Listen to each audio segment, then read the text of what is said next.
아니, 그깟 시험 때문에 착륙할 수 없다고요? 한 남성이 비행기 안에서 아우성을 치는데요. 무슨 일이 있었던 걸까요? 안녕하세요. 저는 미국에서 승무원을 하고 있는 하퍼입니다. 11월 이쯤 되면 제가 떠오르는 한국의 시험 문화가 있어서 오늘은 그 이야기를 해보려고 합니다. 저희 항공사는 규모가 크고 해외 비행 라인이 여러 개로 나뉘어 있지만 스케줄이 대부분 정해져 있어서 보통은 비행 나가는 나라가 4-5곳이 정해져서 그곳만 비행 일정을 소화하게 되는데요. 그 당시에 출산한 승무원을 대신해서 제 비행 스케줄이 일본에서 한국행으로 갑작스럽게 일정이 조정되었습니다. 갑작스런 스케줄로 좀 당황하기는 했지만 오랜만에 가는 한국이라 제가 대학생 때 처음 한국에 갔을 때랑 얼마나 달라져 있을까 하며 설레이는 마음으로 한국에 대한 정보를 인터넷을 통해 수집했습니다. 한국 비행 일정이 11월이었는데 한국의 11월은 계절이 가을이라서 서울 근교에 있는 관악산에 등산해서 단풍 구경이나 실컷 해야지 하고 생각하면서 기나긴 비행 일정, 짬짬이 관악산 등산 루트나 근처 맛집 등을 검색하며 비행 일정을 소화하고 있었습니다. 제가 사는 미국 서부의 푸른 바다도 근사하지만 저는 한국의 붉은 가을 풍경이 좋더라고요. 그래서 울긋불긋 붉게 물든 단풍 구경을 실컷 보는 것이 이번 여행의 제 희망사항이었습니다. 이렇게 설레는 마음을 품고 한국행 비행기에 올라탔지만 저는 비행하는 동안 기내식 안내나 승객분들의 불편함을 일일이 처리하느라 정신이 없었죠. 비행기는 중간에 이상기류를 만나서 예상했던 비행시간보다 1시간 정도 늦게 한국에 도착할 예정이었는데요. 비행기가 한국에 거의 도착할 쯤 기장님의 오더가 내려오더라고요. 기장님도 조금 전에 한국 관제탑의 통제 안내를 받았는데 지상으로부터 3킴 이상의 항공에서 대기해야 한다더군요. 그 이유는 바로 오늘이 한국에서 중요한 대입 시험이 있는데 그 시험의 듣기 평가 때문에 30분 정도 지연돼야 한다고요. 저희가 원래는 12시에 도착 예정이었으나 이상기류로 비행기가 지연되어 1시에 도착하는 바람에 딱 시험 시간에 걸려버린 거였죠. 비행기 안에서 기장님은 침착하게 안내문을 방송해 주셨어요. 지금은 한국 학생들이 대입 입학 시험을 치르고 있어 비행기 소음의 제한 시간입니다. 이러한 이유로 본 비행기는 상공에 30분 정도 머물다가 착륙할 예정입니다. 저도 승무원으로서 비행을 좀 많이 다녔지만 시험 때문에 착륙 시간이 미뤄지는 건 좀 특이한 케이스라서 일단은 한국 정부의 지침이 그러니 이해해야지 하며 생각을 하는 찰나에 비즈니스석에서 한 남성분이 시계를 연신 보시며 아니 그깟 시험 때문에 착륙할 수 없다고요? 라며 안전벨트를 풀고 일어나시더라고요. 술을 좀 드신 듯한 그 남성분을 이해시키느라 저희 사무장님과 부기장님이 애쓰신 기억이 나네요. 다행히 그 남성분의 아내분이 그 남성분을 진정시키고서야 저희는 안심할 수 있었습니다. 영어 듣기 평가 시간인 오후 1시 10분부터 1시 35분까지만 착륙이 지연된다고 해서 저희 승무원들은 그동안 지루해하실 승객분들을 위해 간단한 스낵을 제공해드렸습니다. 저희는 계속 승객분들께 이륙과 착륙 시 들리는 소음이 인근에서 시험을 보는 학생들에게 방해가 될 수 있기 때문에 인천공항에 착륙하지 못하고 지상 3km 상공에서 공항 주변을 맴돌아야 합니다.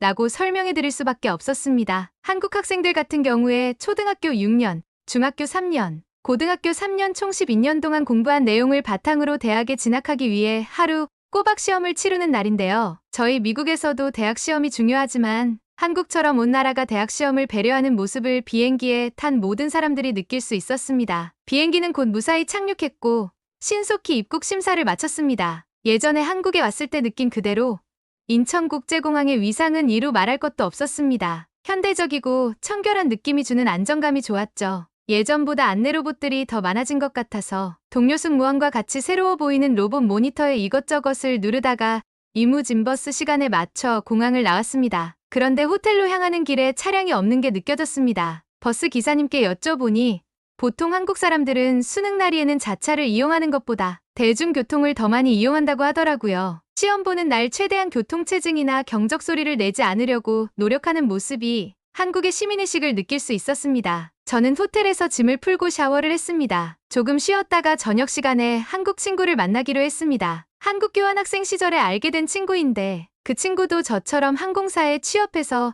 서로 연락을 종종 했었지요. 서로가 다른 나라, 다른 항공사이지만 같은 승무원이라 대화가 곧잘 통했습니다. 저녁 5시 넘어서 친구를 만나려고 나왔는데 한 학교에서 학생들이 본물처럼 쏟아져 나오더군요. 직감적으로 대학 시험이 끝나고 나오는 학생들이구나 싶었죠. 오전 일찍 시험이 시작돼서 지금에서야 시험이 끝나다니 상기된 학생들의 얼굴이 대단해 보였습니다. 그동안의 노력을 오늘 다 쏟아내고 나온 학생들의 얼굴을 마주하니 제 마음이 더 울컥해지더라고요. 고생한 아이를 꼭 안아주는 부모님, 어깨가 축 처져서 홀로 걸어가는 학생, 도로를 통제하는 경찰분들, 학원 광고 찌라시를 돌리는 사람들로 가득해지더라고요. 사람이 갑자기 많아지니 어서 움직여야겠다는 생각이 번쩍 들었습니다. 아닌 게 아니라 곧 도로는 온통 마비가 되었습니다. 오랜만에 삼성역에 가서 출입구를 헤매었지만 다행히 친구 유미를 만날 수 있었어요. 친구 유미는 결혼 예정인 남자친구와 같이 나왔습니다. 예전과 별다르지 않은 얼굴의 동양인들은 왜 이렇게 안 늙는 거야? 라며 장난으로 말하기도 했어요. 이 말은 진심이에요. 한국인들의 피부를 볼 때마다 콜라겐이 탱글탱글하게 차올라 있는데 같은 30대인 서양인에 비해서 정말 동안이라니까요.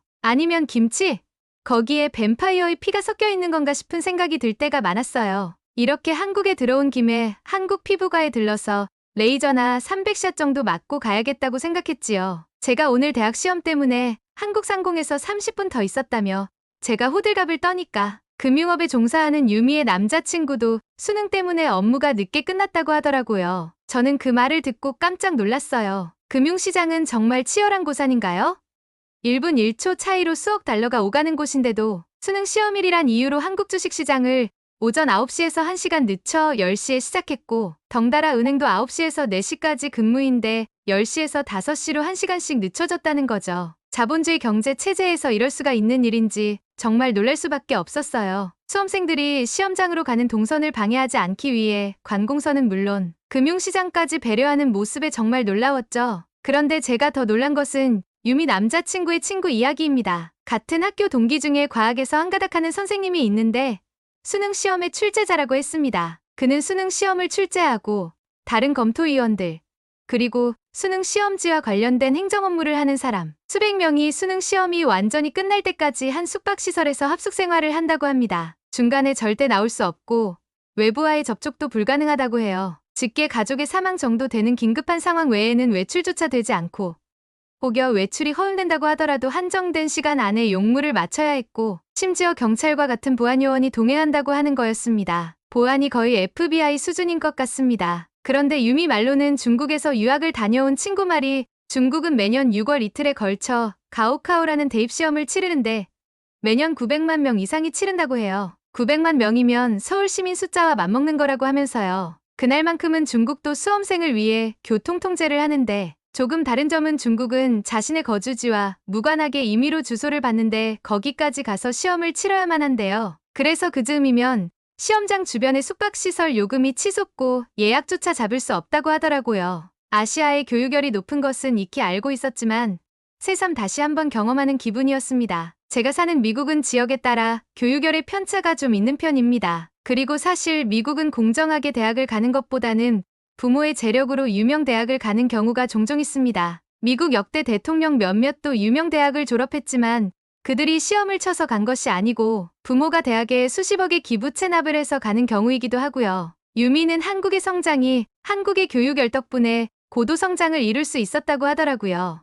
노력만큼 얻어가는 것에 공부만큼 공정한 것도 없다는 이야기도 했습니다. 맞아요. 한국은 대부분의 부모와 학생이 교육열이 높은 편인 것 같아요. 제가 처음에 한국에 와서 놀란 것 중 하나가 한 건물에 학원의 개수가 너무 많아서 놀랐던 기억이 있거든요. 아이들이 놀이터에서 보다는 학원에서 더 많은 시간을 보내는 것도 신기했습니다. 이러한 노력 덕분에 한국전쟁을 끝낸 지 100년째 되지 않아 선진국 대열에 합류할 수 있고 K문화로 전 세계를 장악할 수 있었던 것도 이러한 교육력 덕분이라 생각합니다. 돈이 없는 사람도 공부를 잘하면 좋은 직업을 가질 수 있고 경제적으로 안정을 누릴 수 있었기 때문에 대학시험 같은 일은 온 국민의 관심사일 수밖에 없다고 유미가 그러더라고요. 한국은 수능일 만큼은 학생들이 공정하게 경쟁할 수 있도록 사회 분위기와 시민의식이 잘 갖춰진 것 같았습니다. 자신의 자녀가 수능 시험을 치지 않더라도 출근 시간을 미루는 배려, 소음을 내지 않는 배려, 선배들을 응원하는 배려 등이 어우러진 사회 공동체라는 생각도 들더라고요.